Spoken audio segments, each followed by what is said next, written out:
How to give Robux to friends. Hi guys, welcome to our channel. Let's begin. In this video, I will guide you on how you can give Robux to friends. For this, you want to open up any web browser and head over to roblox.com. Make sure to sign into your account. Now, you want to make sure that you have enough Robux with you.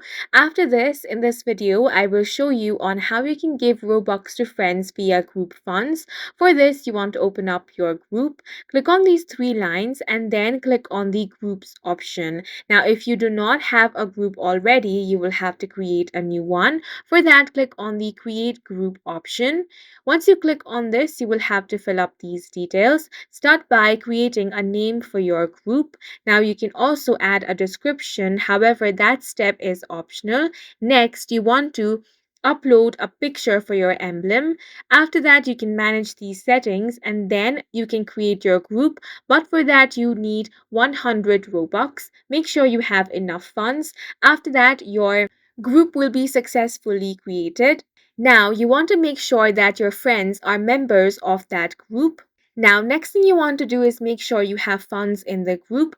For this, you can earn Robux through game sales, game passes, or items sold in the group store. Now, you want to go to your group page and click on the revenue tab to see how much Robux the group has available.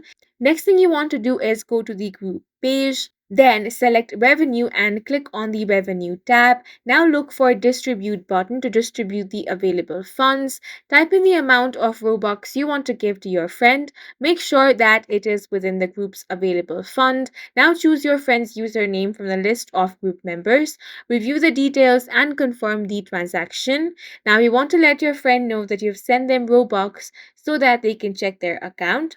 Remember that only group owners or admins can distribute group funds. Ensure that the group is active and has sufficient funds to distribute. And that's it for this video. If you found it helpful, please make sure to hit the like button and subscribe for more videos like this.